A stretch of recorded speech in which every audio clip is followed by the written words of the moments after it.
Assalamualaikum warahmatullahi wabarakatuh. Selamat pagi. Senang sekali berjumpa lagi dengan kalian di pagi yang cerah ini. Enggak sih ya, agak-agak mendung. Semoga kalian tetap selalu sehat, tetap selalu dalam lindungannya, tetap bahagia. Walaupun belajarnya masih di rumah aja, tetap harus selalu tetap semangat untuk mengikuti kegiatan pembelajaran daring. Dan jangan lupa juga, tidak bosan-bosan saya mengingatkan bahwa tetap di rumah aja ya. Kalau nggak penting-penting amat, nggak usah keluar-keluar rumah. Kalaupun terpaksa harus keluar rumah, jangan lupa untuk selalu menerapkan protokol kesehatan. Setidaknya harus selalu pakai masker, jangan lupa ya. Oke, ketemu lagi dengan saya di Bu Devi ya, di pelajaran kimia. Sebelum kita mulai pelajaran hari ini, mari kita berdoa terlebih dahulu. Menurut agama dan kepercayaan kita masing-masing, berdoa dipersilakan. Berdoa selesai, baiklah. Hari ini kita akan membahas mengenai bab baru, tapi sepertinya sudah tidak asing lagi untuk kalian. Kita akan membahas tentang larutan asam basa. Tentunya waktu SMP kalian juga pernah mendapatkan materi tentang asam basa. Apa sih asam itu? Apa sih basa itu? Apa sih larutan asam, larutan basa, larutan garam? Bagaimana cara mengujinya? Pasti waktu SMP kalian sudah pernah mendapatkan semua di mata pelajaran IPA. Nah, kita sekarang untuk yang materi hari ini berarti kita tinggal mengulang saja ya. Untuk yang kelas 10 farmasi, minggu lalu sudah mendapatkan proyek. Untuk proyek video praktikumnya masih saya tunggu, baru beberapa orang saja yang sudah mengumpulkan videonya atau sudah mengumpulkan tugasnya. Nah, untuk yang keperawatan mungkin nanti akan ada jadwal yang khusus untuk keperawatan. Nanti kita gunakan untuk yang proyek itu di jadwal yang saat khusus keperawatan. Atau kalau misalnya seperti yang sudah saya sampaikan kemarin, kalau misalnya kalian mau menyicil mengerjakannya dari sekarang juga boleh. Oke, baiklah. Kita langsung mulai saja ya untuk yang materi hari ini mengenai asam basa. Nanti kita tambahin dengan garam. Oke, apa sih asam itu? Larutan asam basa. Ya, kita mengulang saja. Oke, pernah nggak sih kok kalian itu tersengat lebah atau tersengat tawon? Lebah atau tawon ini ya. Walaupun dia mirip-mirip, tapi ternyata dia beda. Bedanya dari apa? Bedanya itu dari kandungan zat yang terkandung di sengatannya. Kandungan zat yang terkandung di sengatannya. Pernah nggak kalian itu habis kesengat lebah itu kalian gunakan bunga-bungaan? Nah, bunga-bungaan untuk ngoles-ngolesin si bekasnya, ngoles-ngolesin si bekas sengatannya itu. Rasanya gimana? Apakah dia itu cepat membaik ataukah tidak? Nah, kenapa sih kok orang-orang zaman dulu itu kok menggunakan bunga-bungaan untuk sebagai penata laksanaan atau sebagai langkah pertama, pertolongan pertama pada sengatan lebah? Ternyata usut punya usut, sengatan lebah itu dia mengandung senyawa-senyawa yang bersifat asam. Sedangkan di bunga-bungaan itu mengandung senyawa-senyawa yang bersifat basa. Nah, tadi saya sebutkan kalau di lebah sama di tawon itu sengatannya, senyawanya berbeda. Betul, kalau di lebah tadi saya sebutkan kalau sengatannya mengandung senyawa asam sehingga untuk mengobatinya kita gunakan bunga yang mengandung basa, jadi menetralkan kan ya.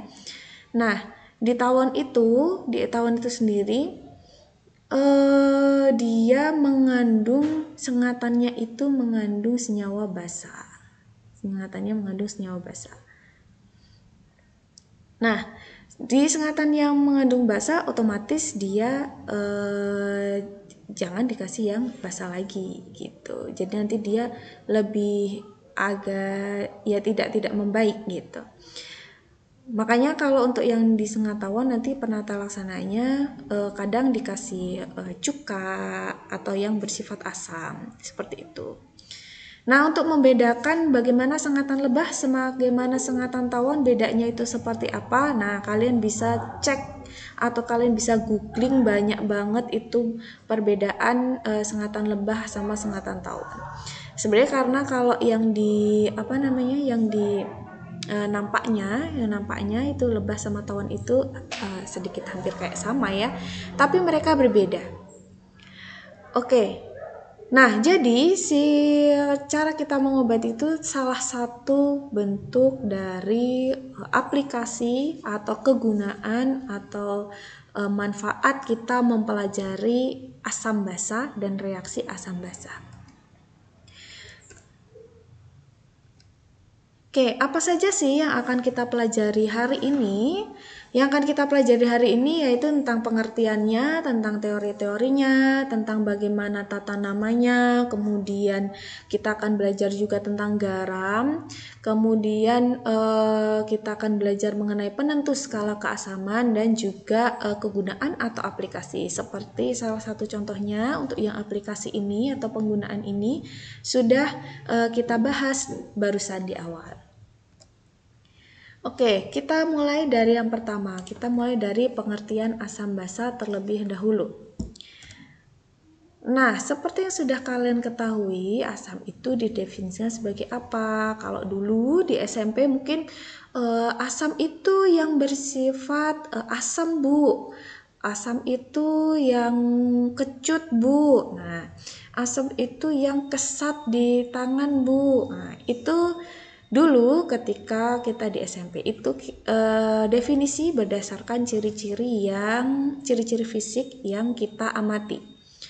Nah, di sini untuk pengertian asam sendiri yang secara umum ya, untuk secara umum nanti ada secara khususnya ada di teori-teorinya itu. Secara umum, suatu asam itu didefinisikan sebagai senyawa yang menghasilkan ion hidrogen. Ion hidrogen itu berarti H+. Jadi atom hidrogen yang memiliki muatan +1. Nah, ketika larut dalam pelarutnya, biasanya adalah pelarut air. Jadi secara mudahnya, jadi si asam itu adalah senyawa yang ketika di dalam air dia dapat melepaskan ion H+. Oke, sifatnya, nah ini yang udah pernah kalian ketahui nih, kayak punya rasa asam, kemudian dia bisa bereaksi dengan logam menghasilkan gas H2, kemudian juga dia dapat mengubah warna zat yang dimiliki oleh zat lain.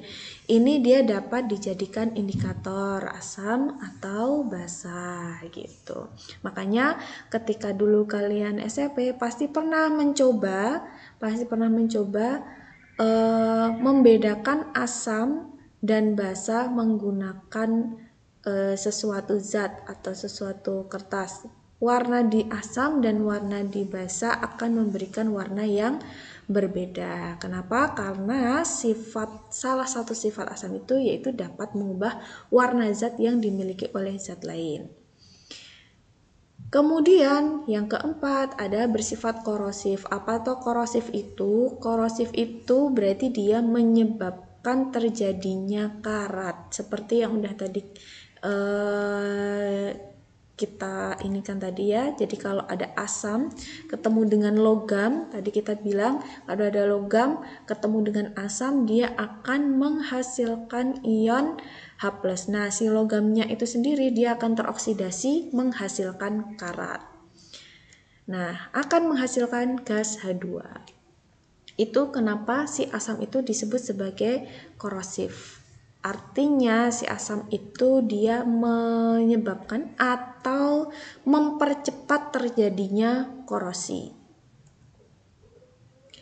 Kemudian yang kelima, asam itu dapat menghantarkan arus listrik. Menghantarkan arus listrik berarti dia kalau dihubungkan dalam suatu rangkaian tertutup, asam itu dapat mengalirkan arus listrik seperti itu.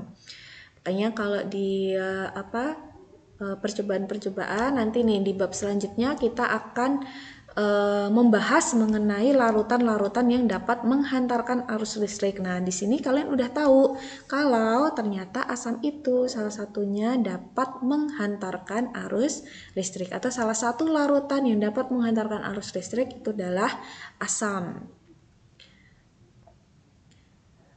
Nah, dia dapat menghasilkan ion H+ di dalam air. Contohnya misalnya HCl. Ini adalah asam klorida, salah satu asam. Rumusnya HCl atau asam klorida itu adalah H dan Cl. Ketika HCl ini dimasukkan ke dalam air, dia akan menghasilkan ion H+ dan akan menghasilkan ion Cl-, sehingga dia akan bersifat asam karena dia menghasilkan ion H+.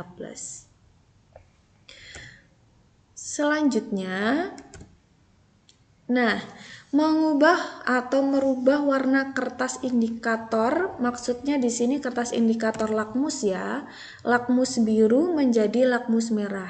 Saya yakin kalian juga pasti sudah pernah mengenalnya. Ada dua macam jenis lakmus, yang pertama lakmus biru, yang kedua lakmus merah. Nah, kalau suatu larutan itu bersifat asam, maka kertas indikator lakmus yang berwarna biru ketika dicelupkan dalam larutan yang bersifat asam, si kertasnya itu akan berubah menjadi berwarna merah.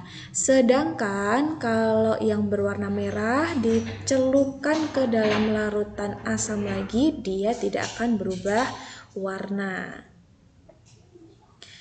Nah, yang kedua tentang basa. Kalau tadi asam itu didefinisikan sebagai larutan yang di dalam air itu menghasilkan ion H+. Nah, di basa ini dia didefinisikan sebagai senyawa yang bila dilarutkan ke dalam air dia akan menghasilkan ion OH-. Nah, atau melepaskan ion OH-. Itu adalah pengertian basa secara umum. Sifatnya seperti apa? Ini seperti yang udah kita kenal juga, misalnya bersifat licin, kemudian dapat mengubah warna zat lain. Ini sama ya, hampir sama dengan asam tadi, tapi dia warna yang diubahnya kan berbeda, sama kayak contohnya kayak yang mengubah warna lakmus tadi.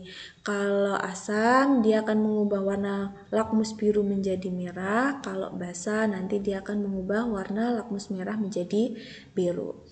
Yang ketiga, dia dapat menetralkan sifat asam. Pun begitu, asam itu dapat menetralkan sifat basa. Senyawa basa terasa pahit betul, tapi tidak untuk dicoba. Jadi tidak semua zat kimia itu bisa dicoba. Mungkin kayak misalnya senyawa basa terasa pahit ini yang ada di kehidupan sehari-hari kita adalah apa? Sabun misalnya. Itu kadang kalau tidak sengaja masuk ke dalam mulut kita, dia akan terasa pahitnya di dalam mulut kita.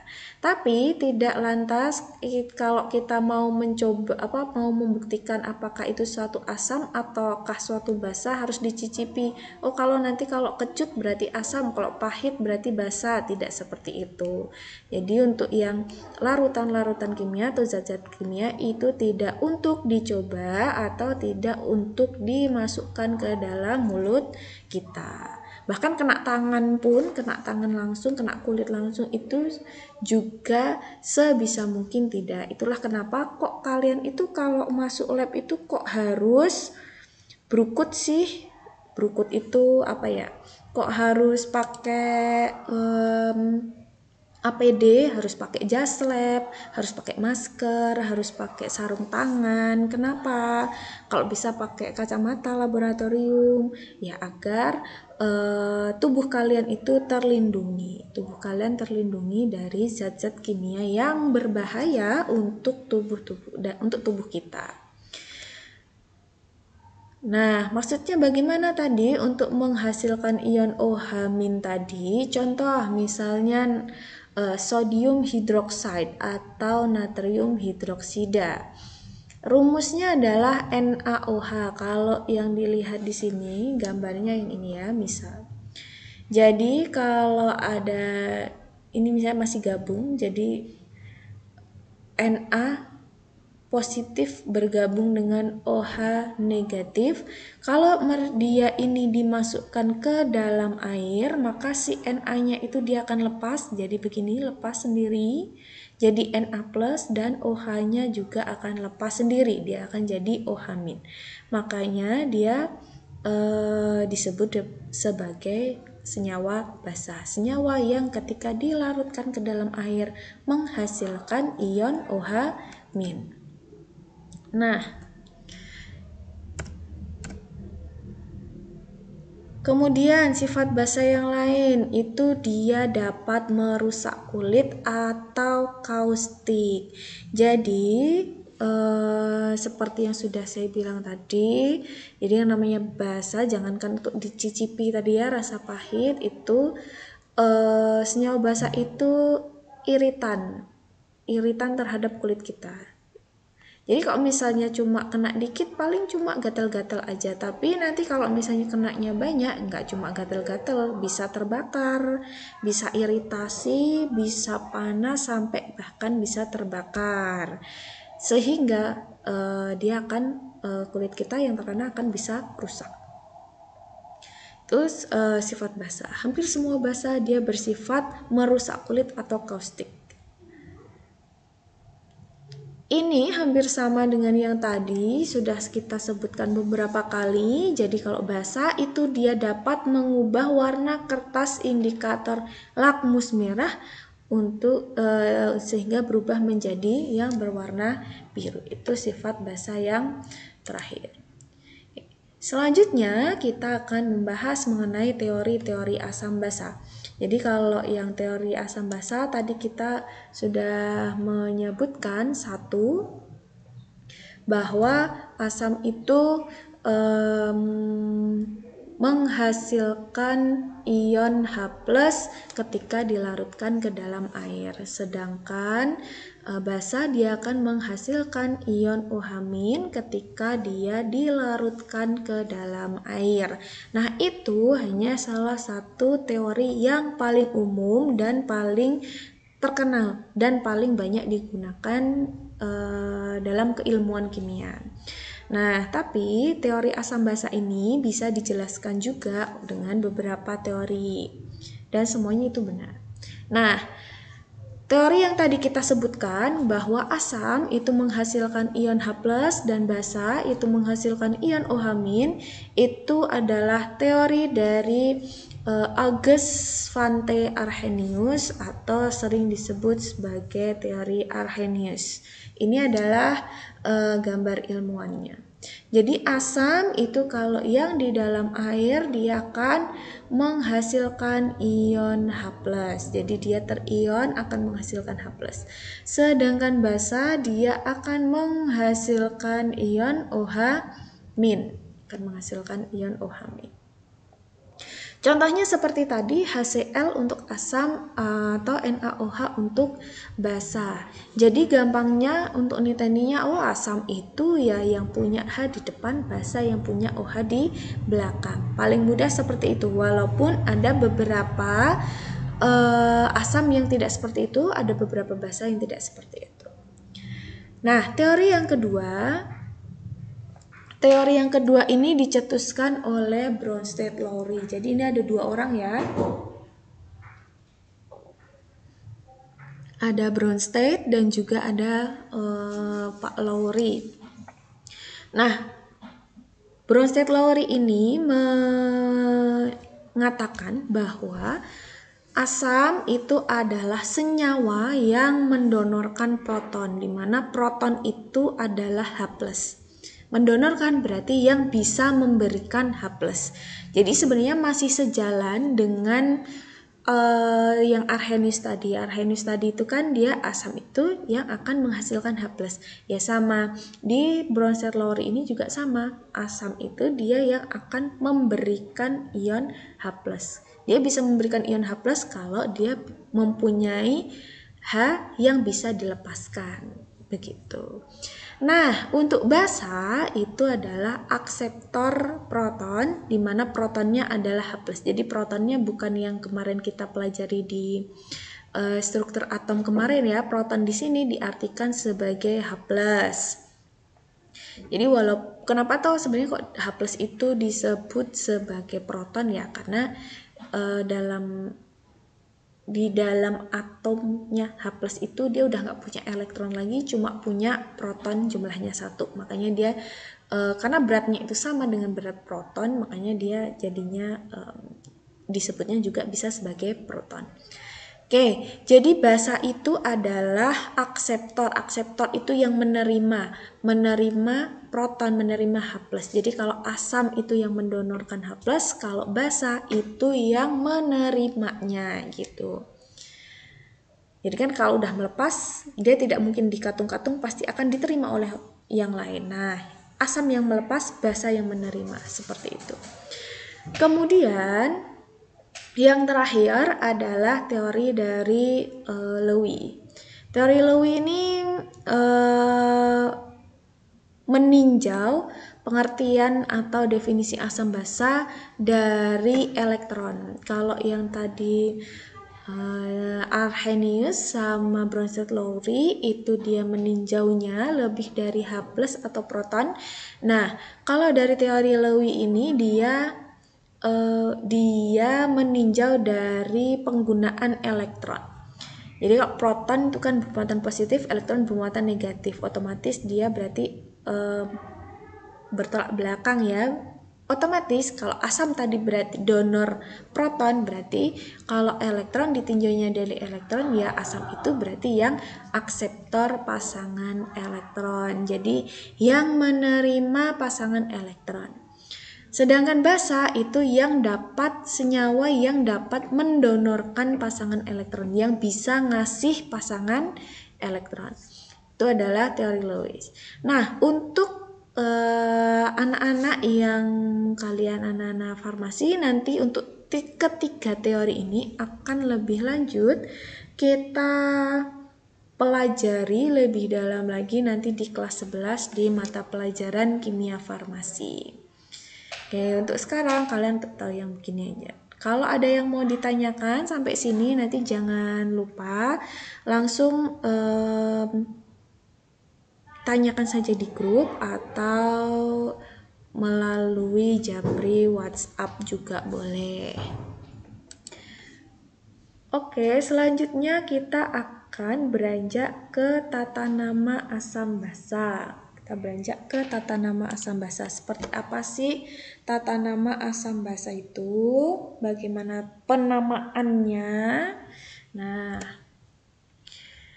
masih ingat tentang tabel periodik? Nah, untuk tabel periodik, jadi asam sama basa itu kalau dia yang cuma cuma 2 atom, atau kalau basa mungkin cuma 3 atom, itu namanya hampir sama dengan nama-nama unsur.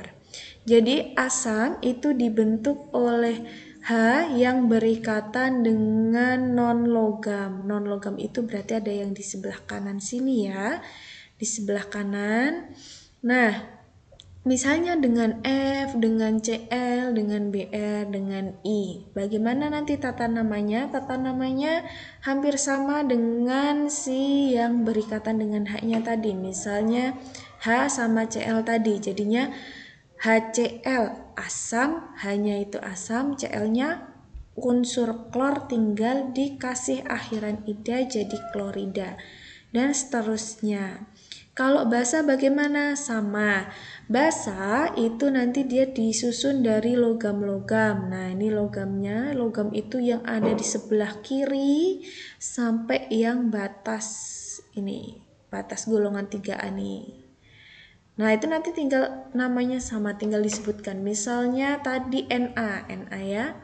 NaOH. Nah, Na apa namanya? Natrium. Nama basanya natrium hidroksida. Jadi si OH itu disebut sebagai hidroksida. Nama depannya sama kayak nama unsurnya. Oke, untuk lebih jelasnya kita lihat di sini. Nah, kalau tidak mengandung unsur oksigen atau gampangnya itu kalau cuma satu doang, jadi kalau H diikuti oleh satu huruf aja, nah itu berarti dia langsung asam, terus nama si unsurnya apa diakhiri dengan ida, atau kita sebut sebagai anion atau sisa asam. Anion itu berarti dia ion negatif ya. Nah, contoh misalnya tadi HCl. Cl itu kan klor, berarti asam klorida. HBr. Br itu apa? Brom, berarti asam bromida. Terus yang ketiga itu yang keempat H2S. H sama S. Nah, S itu apa? Sulfur, jadinya sulfida. Jadi asam sulfida dan seterusnya. Nah, untuk ini Cn, nah ini nanti ada yang lebih dari satu seperti ini, C sama N. Ini namanya ion sianida, jadinya asam sianida. Itu nanti ada namanya sendiri-sendiri. Nah, kalau dia mengandung oksigen, itu dia tidak ada aturan bakunya, tergantung dari jenis anionnya. Seperti yang udah saya bilang tadi, Cn, nah itu termasuk yang punya nama anion sendiri. Contoh misalnya NO3 itu disebut sebagai nitrat. Nah, sehingga HNO3 adalah asam nitrat. Jangan salah, nanti ada NO2, misalnya HNO2, berarti itu udah bukan nitrat lagi, jumlah O-nya udah beda. Nah, itu yang HNO3 disebut nitrat. Yang NO2 nanti kita sebut sebagai nitrit. Jadi kalau HNO3 itu asam nitrat, kalau HNO2 itu asam nitrit.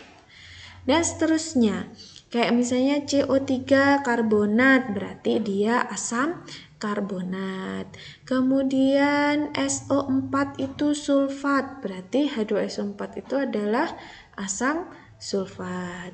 CrO4 itu kromat, berarti asam kromat, dan seterusnya sampai bawah. Nanti semoga masih ada waktu, kalau misalnya masih ada waktu nanti kita pelajari sedikit tentang tata nama. Tentang tata nama senyawa organik nanti kalian akan mengenal yang namanya kation-kation dan anion-anion yang namanya tidak baku atau tidak berurutan, tidak ada kecenderungannya atau tidak ada pola khususnya. Nah, kayak gitu. Oke, sekarang untuk yang penamaan basa, ya udah, basa itu dia terbentuk dari logam dan ion OH-. Berarti tinggal nama logam ditambah dengan nama ion OH-. Nama ion OH- itu hidroksida, berarti penamaannya tinggal nama logam ditambah dengan hidroksida. Nama logam tambah dengan hidroksida. Contoh, misalnya NaOH tadi, nama logamnya Na adalah natrium atau sodium. Berarti nanti namanya jadinya natrium hidroksida. LiOH, Li-nya apa? Litium, berarti jadinya litium hidroksida. BaOH 2 kali. Terus berarti Ba itu apa namanya? Ba itu namanya adalah barium. Berarti namanya adalah barium hidroksida. CaOH 2 kali. Ca-nya apa? Ca itu adalah kalsium. Berarti nanti namanya adalah kalsium hidroksida. Nah, kalau ada biloknya gimana? Bilok tuh yang gimana sih? Nah, paling gampangnya itu dilihat dari ini. Jadi yang punya bilox atau punya muatan lebih dari satu, itu adalah unsur-unsur yang ada di sini. Coba kita lihat ke ini dulu, bentar. Nah, kita lihat ke sini. Iya. Nah, yang punya ion lebih dari satu, kenapa toh tadi kok Na itu tidak harus disebutkan muatannya plus satu, karena Na itu cuma punya satu muatan aja, yaitu Na positif 1. Terus kayak misalnya golongan 2A ini, Be, Mg, Ca, Sr, Ba, itu juga mereka cuma punya satu muatan, yaitu plus 2, sehingga dia muatannya tidak perlu dituliskan dalam penamaan. Sedangkan, nah, logam-logam yang ada di transisi sini ini, yang ada di bawah ini, S, C, T, I, V, C, R, M, N, F, E, C, O, N, I, C, U, nah, dan lain sebagainya, ini mereka memiliki lebih dari satu muatan. Contoh kayak misalnya Fe. Fe itu ada yang positif 2 muatannya, ada yang positif 3. Jadi Fe itu apa? Besi. Jadi nanti dinamain besi 2 atau besi 3. Penamaannya bagaimana? Penamaannya tinggal dipakein 2 sama 3-nya itu pakai angka Romawi. Oh, bentar, kurang 1. Nah, ini dia. Contoh, misalnya FeOH 2 kali. Berarti besinya plus 2. Loh, Bu, tahu dari mana? Gampangnya dari ini. OH-nya itu punya 2. Berarti Fe-nya ini dia muatannya plus 2. Berarti nanti namanya besi dalam kurung Romawi 2 baru diikuti hidroksida. Sama kayak CuOH 2 kali, itu juga seperti itu. Cu itu apa? Tembaga. Tembaganya berarti tembaga berapa? Tembaga 2 hidroksida. Kemudian ada SnOH 3 kali ya. Berarti Sn-nya berapa plus? 3 plus. Berarti Sn itu apa? Timah. Timah 3 kali hidroksida. Timah dalam kurung Romawi 3. Kemudian dilanjut dengan hidroksida. Begitu tata namanya. Oke, kita lanjut ke yang tentang garam. Garam itu terbentuk dari apa sih? Garam itu seperti apa? Nah, garam itu terbentuk karena adanya reaksi antara asam dengan basa. Jadi kalau ada asam bereaksi dengan basa, dia akan membentuk garam dan air.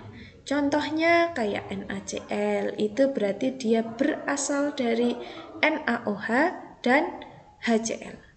CH3COONa itu berasal dari HCH3COO dan NaOH. NH4Cl berarti berasal dari NH4OH basanya dan HCl untuk asamnya. Dan seterusnya. Itu NH4CH3COO. Nah, itu berasal dari NH4OH dan HCH3COO. Nah, kalau kalian dulu itu mengenal kalau garam itu selalu bersifat netral, nah itu tidak sepenuhnya salah, tapi juga tidak sepenuhnya benar. Karena apa? Garam itu ternyata ada yang emang netral karena dia itu perpaduan antara asam sama basa yang saling menetralkan. Kalau jumlahnya cocok, dia akan menghasilkan garam yang netral. Akan tetapi asam itu ternyata ada yang kuat, ada yang lemah. Basa itu ada juga yang kuat, ada juga yang lemah. Kalau perpaduannya antara asam kuat sama basa lemah, nah itu nanti garam yang dihasilkan bukan garam netral lagi. Sehingga garam yang dihasilkan garam apa? Nah, ini akan kita bahas. Jika garamnya itu berasal dari asam kuat dan basa kuat, maka garamnya akan bersifat netral. Contohnya NaCl berasal dari NaOH dan HCl. NaOH itu basa kuat, HCl itu asam kuat. KNO3 dari KOH basa kuat, HNO3 asam kuat, dan seterusnya. Jadi kalau kuat, garam yang dihasilkan netral. Nah, kalau berasal dari asam kuat dan basa lemah, maka dia ikut yang kuat sifatnya. Berarti garamnya akan bersifat asam. Contoh, NH4Cl, NH4OH itu basa lemah, HCl itu asam kuat, sehingga NH4Cl itu akan bersifat asam. Garam yang bersifat asam dan lain sebagainya. Sebaliknya, kalau asamnya yang lemah, basanya yang kuat, maka si garam akan bersifat basa. Contohnya CH3COONa. HCH3COO itu adalah asam lemah. NaOH itu adalah basa kuat, sehingga nanti dia CH3COONa ini akan adalah garam yang akan bersifat basa, dan seterusnya. Nah, bagaimana kalau dari lemah-lemah? Kalau dari lemah-lemah itu tergantung dari Ka atau Kb. Maaf ya, ini harusnya salah satunya Ka, satunya Kb, bukan Kb. Ka itu apa? Ka itu tetapan ionisasi asam, khususnya yang punya itu adalah asam lemah. Kb adalah tetapan ionisasi basa. Jadi kalau Ka-nya yang lebih kuat berarti akan bersifat asam, kalau Kb-nya yang lebih kuat atau yang lebih besar dia akan bersifat basa. Kalau sama bagaimana? Kalau sama akan bersifat netral. Prinsipnya sama. Nah, untuk mengetahui skala keasaman dan kebasaan, kita gunakan apa? Pertama, dari kekuatannya dulu. Nah, kekuatannya itu bisa kita cek salah satunya menggunakan uji nyala. Ini nanti bisa kita lakukan di bab selanjutnya mengenai larutan elektrolit dan non-elektrolit. Seperti yang sudah saya bilang tadi, bahwa asam itu salah satunya, asam dan basa itu mereka adalah larutan elektrolit atau larutan yang dapat menghantarkan arus listrik gitu. Jadi kalau dia itu semakin kuat dalam menghantarkan listriknya, berarti semakin kuat pula asam dan basanya. Nah, untuk menunjukkan asam dan basa, kita menggunakan apa? Menggunakan indikator namanya. Menggunakan indikator. Nah, bentar. Indikator itu ada banyak ya. Kemudian kekuatan asam itu nanti disebutkan dengan pH. Nah, pH itu sendiri dari angka 1 sampai angka 14, di mana angka 1 itu paling basa dan angka paling asam, dan angka 14 itu yang paling basa. Nah, ini juga pasti sudah pernah kalian pelajari waktu kalian SMP ya, mengenai uji pH, tapi mungkin belum terlalu dalam. Oke, nah ini tadi mengenai kekuatan asam. Jadi hanya ada beberapa asam kuat dan hanya ada beberapa basa kuat. Yang saya tunjukkan di sini adalah asam kuat, asam lemah, basa kuat, basa lemah. Sebenarnya asam lemah itu lebih banyak dari itu, basa lemah juga lebih ada lagi. Nah, asam kuat itu dia ada HCl, HNO3, H2SO4, HBr, HI. Kemudian kadang tambahannya ada HClO4. Tapi yang paling sering keluar atau yang paling sering digunakan untuk asam kuat ada 5 situ. Ada kelima itu HCl, HNO3, H2SO4, HBr, dan HI. Sedangkan untuk basa kuatnya itu adalah basa-basa yang berasal dari golongan 1A dan golongan 2A. Semua yang berasal dari golongan 1A. Dimulai dari Li kalau golongan 1A, LiOH, NaOH, bawahnya RbOH, CSOH, dan seterusnya. Kemudian untuk yang golongan 2A itu kecuali Be. Jadi dimulai dari Mg, MgOH 2 kali, CaOH 2 kali, SrOH 2 kali, RaOH 2 kali, BaOH 2 kali, dan seterusnya.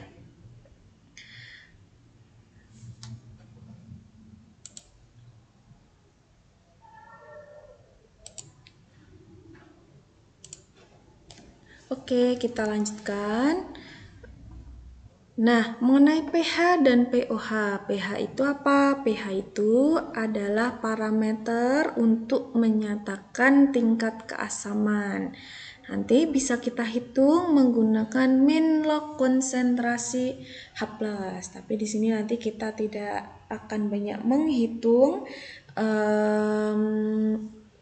pH ya, kita hanya akan mengukur, nanti lebih banyak akan mengukur pH menggunakan indikator-indikator, baik itu indikator alami maupun indikator buatan yang emang sudah ada. Nah, jadi untuk pH ini semakin kecil harga pH itu dia akan semakin asam, semakin besar harga pH itu semakin tidak asam. Nah, untuk pOH, kalau pH tadi adalah parameter untuk menyatakan tingkat keasaman. Nah, kalau pOH ini untuk menyatakan tingkat kebasaan. Sama untuk pOH itu juga bisa kita hitung menggunakan min log konsentrasi OH min. Nah, pOH ini juga sama, kalau parameternya itu pOH dimulai 1 sampai 14, berarti kalau bentuknya adalah pOH berarti yang makin kecil pOH berarti makin basa, makin besar pOH semakin tidak basa. Tapi kalau indikatornya dari pH semakin kecil harga pH itu dia akan semakin asam, artinya semakin tidak basa. Dan semakin besar pH itu dia akan semakin bersifat basa atau semakin tidak asam. Nah, untuk menentukan pH kita bisa mengukurnya menggunakan beberapa indikator. Yang pertama, misalnya bisa pakai indikator universal atau indikator kertas, latar-latan indikator. Kemudian ada pH meter, ini yang sudah bisa ketahuan banget itu pasnya itu berapa sampai ke koma-komanya. Kalau indikator alami itu kita hanya bisa menentukan secara kualitatif saja, yaitu apakah suatu zat itu termasuk asam atau termasuk basa. Nah, ini salah satu contoh indikator universal. Seperti harusnya kalian juga udah pernah melihatnya. Ini nanti si kertasnya ini, si kertasnya ini nanti kita celupkan ke dalam larutan yang akan kita uji. Kemudian di sini nanti ada warna-warnanya. Ini yang nampak hanya sampai 7. Jadi nanti di sebaliknya, di tempatnya ini, di sebaliknya itu nanti ada angka 8 sampai angka 14. Nah, nanti dicocokkan ini warnanya, warna yang sesuai itulah yang pH-nya. Ini juga sama, nanti kertasnya tapi dia bentuknya bukan yang kotak-kotak begini, dia kertasnya cuma bentuknya satu doang, kuning gitu. Nanti dicelupkan ke dalam larutannya, warnanya seperti apa nanti dicocokkan di trayek pH-nya ini. Warna yang cocok itu adalah angka pH-nya. Nah, kalau menggunakan kertas lakmus, nah ini salah satu contoh kertas lakmus yang paling sering kita temui itu yang kayak gini. Jadi yang biru ini itu biasanya warnanya agak keunguan, kemudian yang lakmus merah warnanya biasanya pink gitu ya. Nah, untuk lakmus ini seperti yang udah kita jelaskan dari tadi, kalau larutannya itu bersifat asam, maka si lakmus birunya akan berubah menjadi merah, lakmus merahnya tetap merah. Kalau suatu larutan itu bersifat basa, maka si lakmus birunya tetap biru, lakmus merahnya akan berubah warna menjadi berwarna biru. Kalau netral, kalau si larutannya itu netral, maka yang biru tetap biru, yang merah tetap merah. Ini salah satu atau contohnya.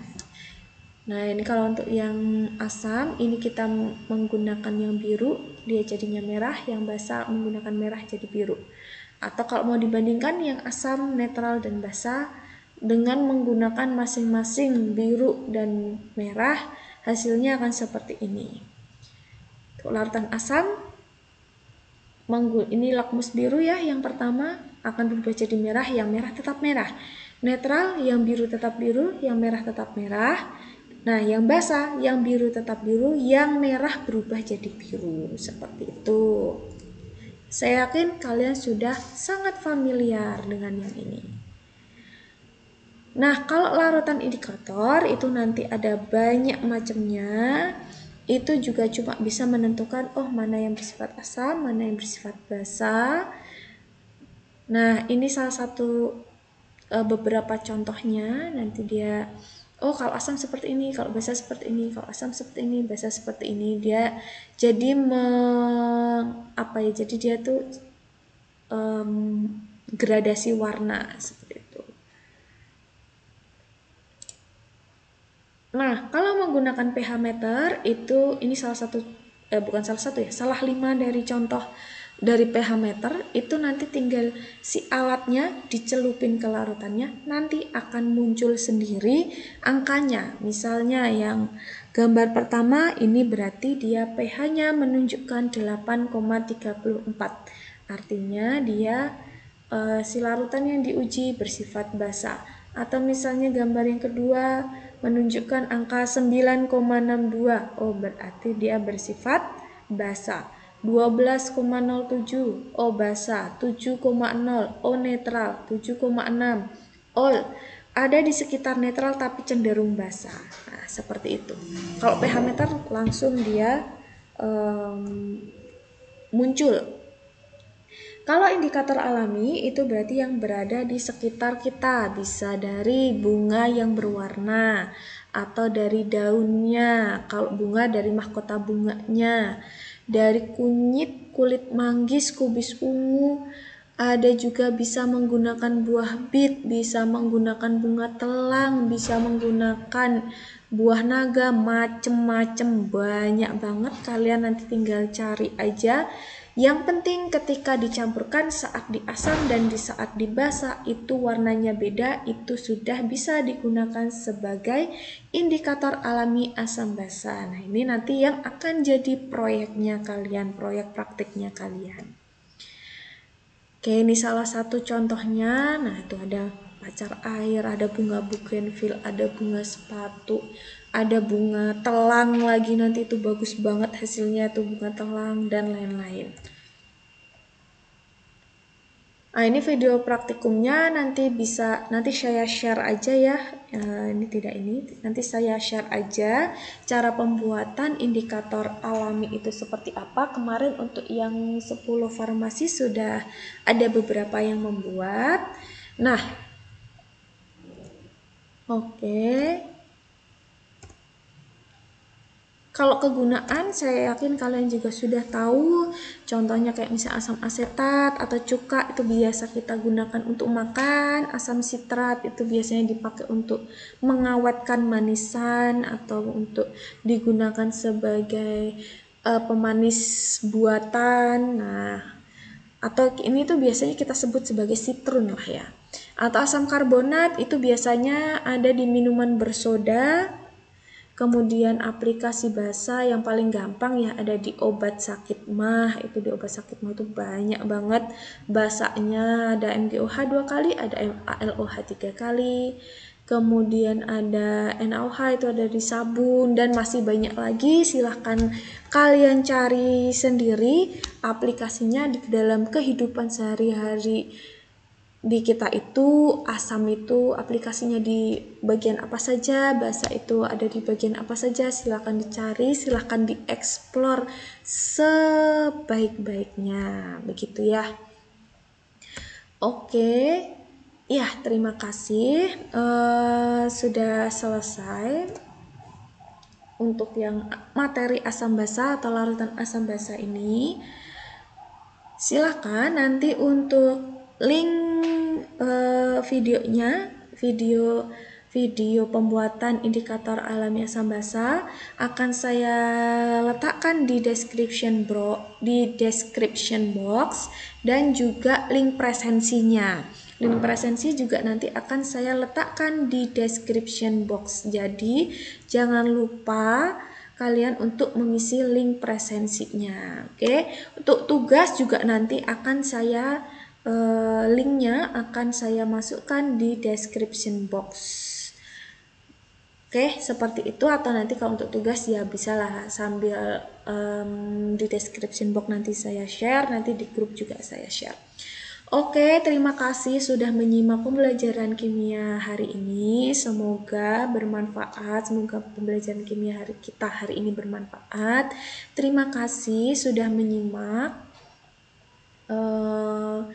Terima kasih sudah menyimak dan semoga kalian tetap sehat, tetap semangat, tetap terus tidak malas-malasan walaupun masih ya kita masih daring, jadi harus tetap semangat. Dan terima kasih. Sebelum kita tutup, mari kita berdoa terlebih dahulu untuk mengakhiri pembelajaran kita hari ini. Berdoa dipersilahkan. Berdoa selesai, baiklah saya tutup. Mohon maaf kalau ada penjelasan saya atau kata-kata saya yang belibet-belibet.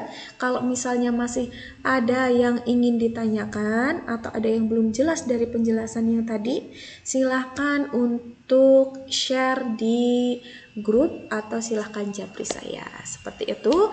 Terima kasih. Wassalamualaikum warahmatullahi wabarakatuh.